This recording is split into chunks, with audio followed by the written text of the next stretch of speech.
Bharatiya Janata party के राष्ट्रीय महासचिव और इंदौर एक विधानसभा क्षेत्र से पार्टी उम्मीदवार कैलाश त्रिवर्गीय ने मीडिया से चर्चा के दौरान कांग्रेस पर तंज कसा है, जहां पर उन्होंने कहा कि कांग्रेस कभी महिलाओं को सम्मान नहीं देती है। हमने महिला के लिए बहुत काम किया है, कल भी चुनाव हो जाए तो बीजेपी ही जीत जाएगी। केजरीवाल के इंदौर आने पर कहा, गुजरात भी गए थे, यहाँ भी हार गए। एमपी में राहुल का कोई प्रभाव नहीं है, कर्जे का झूठ बोलते आए हैं। सनातन चुनाव का मुद्दा नहीं है, सनातन है, सनातन था और सनातन रहेगा। बीजेपी की सुनामी पहले से ही है, 100% बीजेपी की सरकार बनेगी। 17 को कांग्रेस का खतरा, राम का विरोध करेगा उसको खतरा है। शिवराज जी की सरकार अच्छी चलाई है, बयानबाजी को लेकर बंदर कितना भी बुरा हो जाए गुलाटी मारना नहीं छोड़ता। कांग्रेस अभी बेहोश है, होश में आने दो फिर पता चलेगा।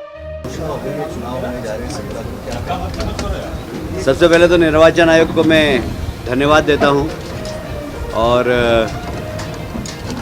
निश्चित रूप से निर्वाचन आयोग के मार्गदर्शन में निष्पक्ष चुनाव होंगे और भारतीय जनता पार्टी के कार्यकर्ता पूरी तरह तैयार हैं। हम लोगों ने मोदी जी के नेतृत्व में और प्रदेश में शिवराज जी के नेतृत्व में काफ़ी विकास के काम किए हैं और हमें विश्वास है कि हम चारों राज्यों में हमारी सरकार बनाएंगे। आपके सामने जो कांग्रेस से प्रत्याशी हैं उनने कल काफ़ी कुछ आपके ऊपर आरोप लगाए। पहला तो उनका ये कहना था कि आपके पास अनुमति नहीं मिल पा रही है, सनातन के सबसे भक्त हैं, शिक्षा सनातन का झंडा उठाने वाले हैं, उसमें धमकियाँ में कोई कार्यकर्ता। मुझे लगता है कि वो इतने कमसिन नेता है कि उनकी बात का मैं जवाब दूं मुझे अच्छा नहीं लगता, इसलिए उनको बोलने दीजिए। मध्य प्रदेश में कितने आपकी बार 205 की बात की गई थी, लेकिन 109 सीटों पर बीजेपी इस बार क्या नारा रहने वाला है, क्योंकि इस बार कोई बात नहीं कर। मध्य प्रदेश में कुल कितनी सीटों पर हाईकमान रहने वाला सब? देखिए, बीजेपी की सरकार बनेगी, 2/3 बहुमत से बनेगी और बहुत साफ है हमारा मानना कि सरकार हमारी बनने वाली है, क्योंकि हमने सारे प्रदेश में दौरा किया। जन आशीर्वाद यात्रा के माध्यम से जिस तरीके से हमने जनता का प्यार और उसने देखा, इसलिए हमारा कॉन्फिडेंस भी बहुत ज़बरदस्त है। दूसरा, महिला सशक्तिकरण के लिए जो काम हुए हमारी सरकार के द्वारा, भारतीय जनता पार्टी की सरकार के द्वारा, कांग्रेस महिलाओं को कभी सम्मान नहीं देती और हमने हमेशा महिलाओं को सम्मान किया है। उनके सर्वांगीण विकास के लिए योजना बनाई, चाहे गाँव की बेटी योजना हो, चाहे लाडली बेटी योजना हो, चाहे लाडली कन्या योजना हो, लाडली लक्ष्मी योजना हो, चाहे मुख्यमंत्री कन्यादान योजना हो, चाहे लाडली बहना योजना हो, चाहे माननीय प्रधानमंत्री जी के द्वारा पार्लियामेंट में महिलाओं को लोकसभा और विधानसभा में आरक्षण देने का मामला हो। हमने हमेशा महिला सशक्तिकरण के लिए काम किया है, इसलिए महिलाओं का झुकाव 100% भारतीय जनता पार्टी के साथ है। भाई साहब, अगली लिस्ट कब आएगी भारतीय जनता पार्टी की? और दूसरा, देपालपुर सीट पर बहुत विरोध हो रहा है।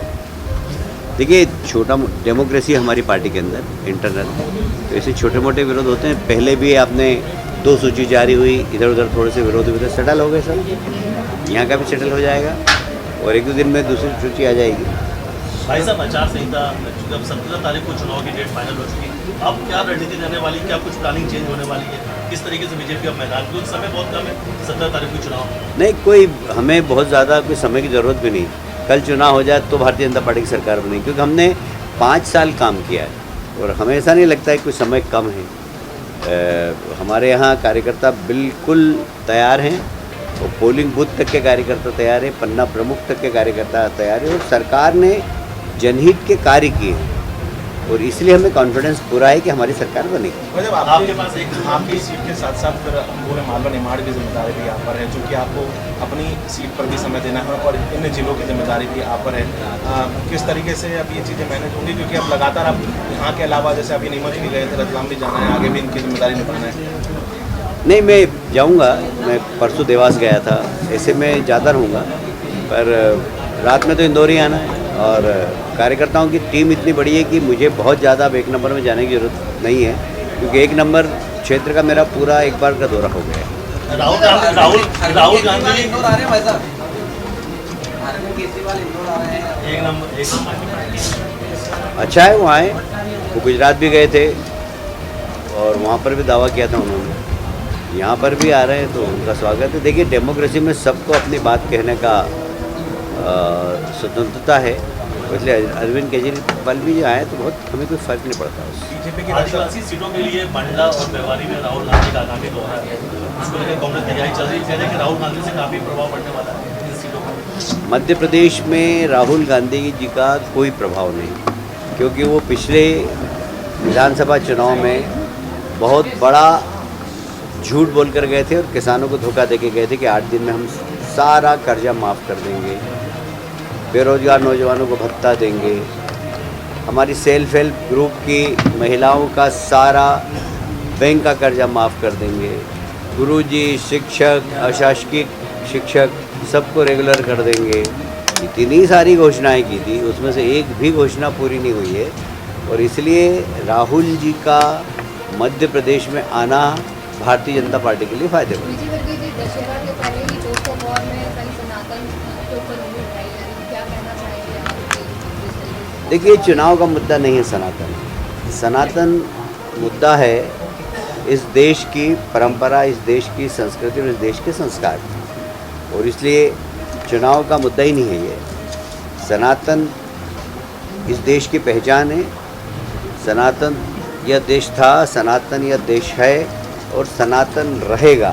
जो लोग ये सपना देख रहे हैं कि हम सनातन को समाप्त कर दें, वो खुद समाप्त हो जाएंगे, पर सनातन धर्म समाप्त नहीं होगा, क्योंकि बड़ी बड़ी ताकतें, खून, शक, मुगल, अंग्रेज सब आए और सनातन को धर्म करने की कोशिश की उन्होंने, बाकी सब खत्म होकर चले गए। इसलिए सनातन धर्म कभी भी समाप्त नहीं हो सकता। आचार संहिता लगने के बाद कांग्रेस का ये कहना है कि मध्य प्रदेश में सुनामी आ रही है जनता की, उनका